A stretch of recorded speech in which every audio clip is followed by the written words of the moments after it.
নমস্কাৰ সকলোকে পুনৰবাৰ স্বাগতম জনাইছোঁ মোৰ চেনেলটিত। আজি মই শিক্ষক বদলি সম্পৰ্কে এটি গুৰুত্বপূৰ্ণ ইনফৰমেশ্যন লৈ আহিছোঁ। শিক্ষক বদলিক লৈ দ্বিতীয় SOP প্ৰকাশ কৰা হৈছে শিক্ষা বিভাগৰ ফালৰ পৰা। ভাষা মাধ্যম মিল নথকা বিপদসংকুল অঞ্চলত কাম কৰা শিক্ষকৰ ক্ষেত্ৰত বাধ্যতামূলক নহ'ব 10 বছৰৰ সেৱা। স্বামী পত্নী সন্তানৰ জটিল ৰোগৰ ক্ষেত্ৰতো শিথিল হ'ব সময়। মানে ধৰক আপুনি বহুত একদম ৰিম'ট এৰিয়াত চাকৰি কৰি আছে, তেতিয়াহ'লে আপোনাৰ ছাৰ্ভিচ পিৰিয়ড 10 বছৰ নহ'লেও হ'ব।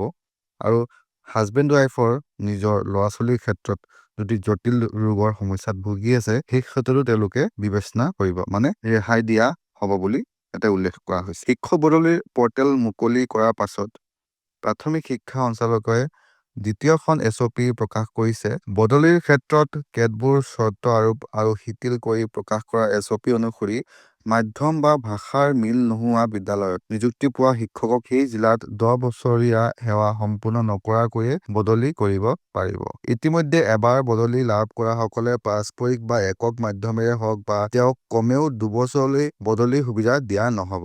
বছৰ বছৰ ধৰি ঘৰৰ পৰা আঁতৰত বিপদসংকুল অঞ্চলত নিযুক্তি লাভ কৰা শিক্ষকসকলে সেই অঞ্চলত বিভিন্ন জটিলতাৰ মাজেৰে সেৱা আগবঢ়োৱাৰ ভিত্তিত জিলাখনৰ ভিতৰত বদলিৰ ক্ষেত্ৰত 10 বছৰৰ কম হ'লেও বিবেচনা কৰা হ'ব। শিক্ষক বা তেওঁৰ পত্নী আৰু সন্তানে জটিল ৰোগত আক্ৰান্ত হৈ বিশেষ আৰু সঘনাই চিকিৎসা সেৱাৰ প্ৰয়োজন হোৱাৰ প্ৰতি লক্ষ্য ৰাখি 10 বছৰ সেৱা সম্পূৰ্ণ নকৰাকৈয়ে বদলিৰ ক্ষেত্ৰত ৰাজ্যিক পৰ্যায়ৰ কমিটিয়ে বিবেচনা কৰিব পাৰিব। উচ্চ প্ৰাথমিক বিদ্যালয়ৰ ক্ষেত্ৰত কোনো একক বিষয়ৰ শিক্ষক অৰ্থাৎ বিজ্ঞান, গণিত, হিন্দী শিক্ষক আদি একক বদলিৰ বাবে বিবেচিত হ'ব। ভাৰপ্ৰাপ্ত অধ্যক্ষ প্ৰধান শিক্ষক হিচাপে কাম কৰা নিযুক্তি কৰ্তৃপক্ষৰ শিক্ষকসকলক যদি চাহ-বাগিচা অঞ্চলৰ কোনো বিদ্যালয়ত সেৱা আগবঢ়াই আছে, তেন্তে তেওঁৰ বদলি নহ'ব। আন্তঃজিলা একক বদলিৰ সন্দৰ্ভত শিক্ষা হেতু পৰ্টেলত শেহতীয়া শিক্ষকৰ পদ আৰু ছাত্ৰ শিক্ষকৰ অনুপাত অনুসৰি প্ৰভাৱ নপৰাকৈয়ে কম শিক্ষাৰ্থী থকা জিলাৰ পৰা বেছি শিক্ষাৰ্থী থকা জিলালৈ বদলিৰ আবেদন বিবেচিত হ'ব। বেছি শিক্ষাৰ্থী থকা জিলাৰ পৰা